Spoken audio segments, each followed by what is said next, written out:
Welcome back to Bull Sessions here on 680 KFEQ. Here's your hosts, Randy Baker and agronomist Brad Law. Okay, Brad, we're back again. I was a little close getting out on that last go-round. Well, so see, I hit the timer this time. I saw it that, is and I'm so right. proud of you. But, not that I don't enjoy your company, but I want to move on. And, you do? Yeah, with someone who knows something about marketing, because I gathered right quickly.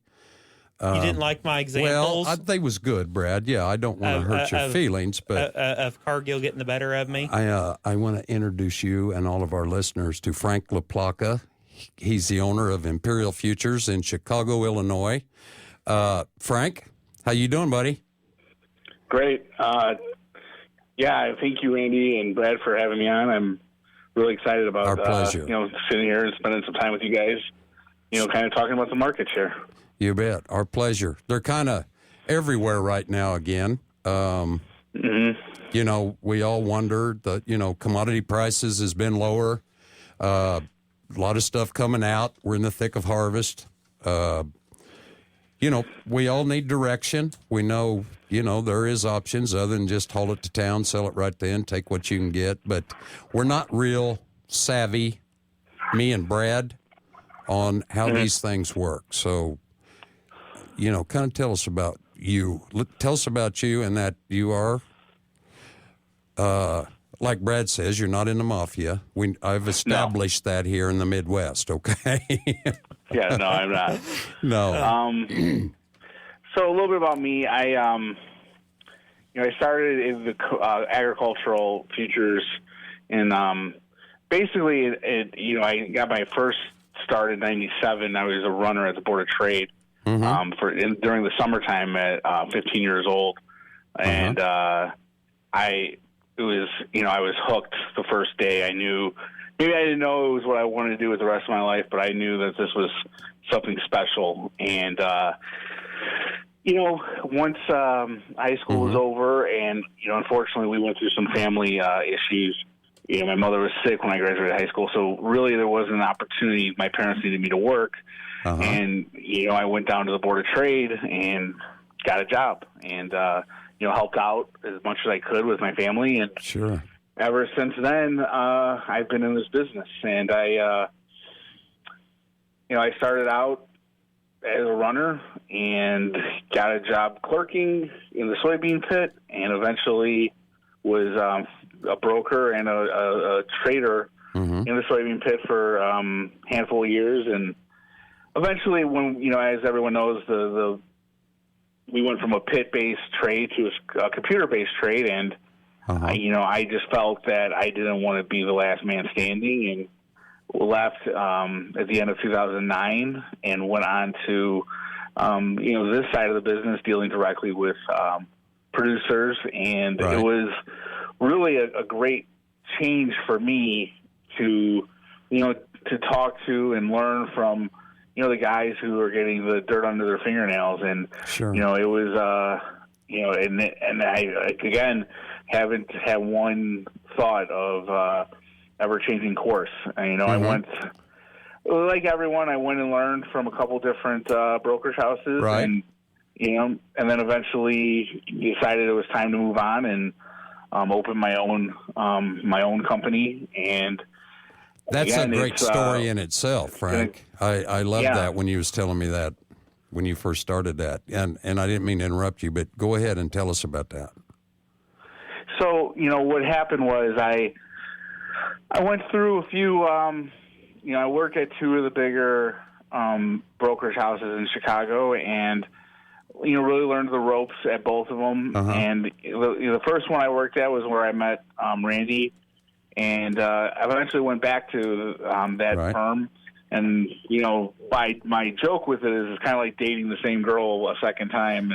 And, most of the times you remember why you broke up in the first time. And I knew it was time. It was God telling me it was time to move on and let's do this. Let's do this on our own. And, I started Imperial Futures, and, even Imperial Futures, I wanted to do something that was family-based. My grandfather 50 years ago, or maybe more than that now, 65, 70 years ago, he opened about 60 years ago, he had a fuel company, and he called it Imperial Fuels. And so I thought Imperial Fuels, Imperial Futures, it's a nice homage to him. And we started up here in September of last year, and, we've been moving forward ever since. Yeah, it's a good story. That's good how your grandfather was in business and you just carried on his name. I like that. That's cool. Yeah. I mean, I'm named after him, and then naming the business after his business.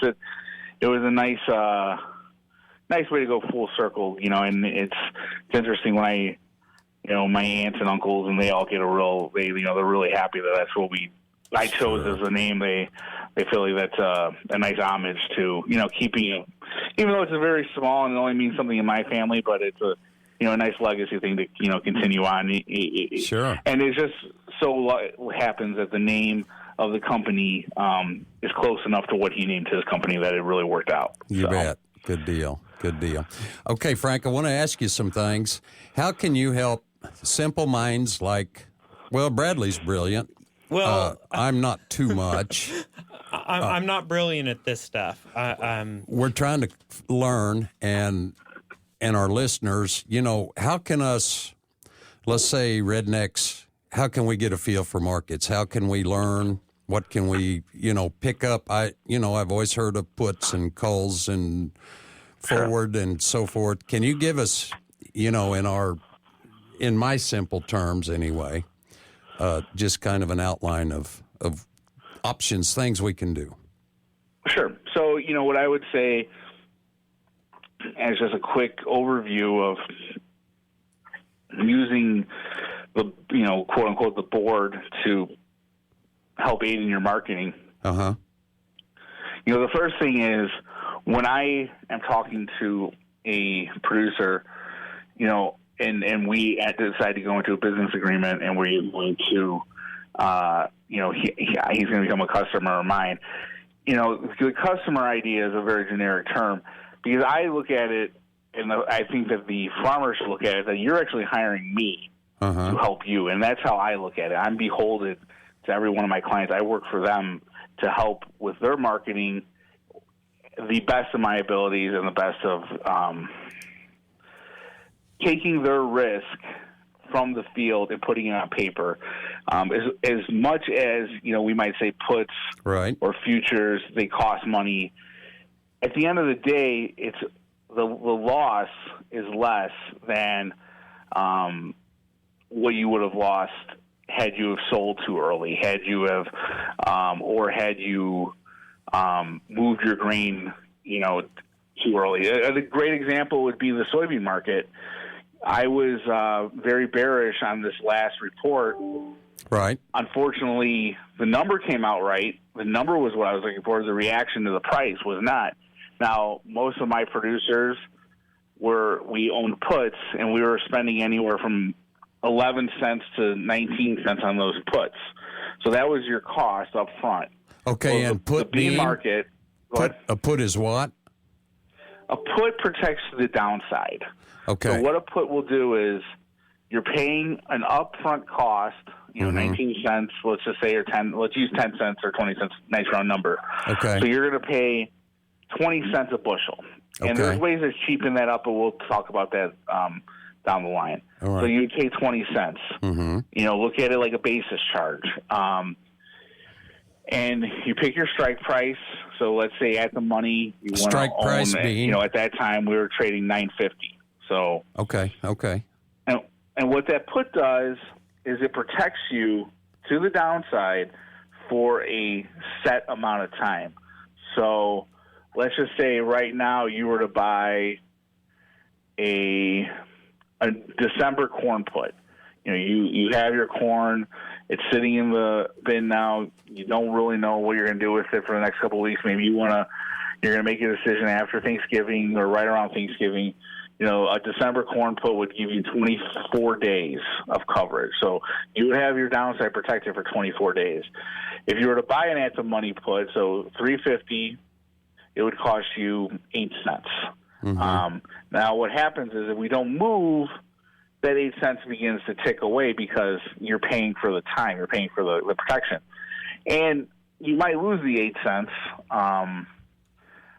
if we don't go anywhere. But if let's say we go down to $3, well, now you're covered from essentially $3.42 because you would take the strike price minus the cost of the put, and then you would have full coverage all the way down to $3. So you'd have a 42 cents in coverage or profit, depending on how you want to look at it, on your put. And then what you would do is, let's say you sold your grain, and then let's say you sold your grain at $3, and then you would say, Frank, I have 42 cents sitting with you.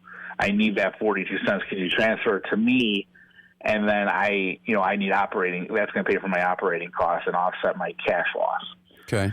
Now let's look at it the other way. All right. And it's the other way where everyone gets mad and blames their broker that he doesn't know what he's doing.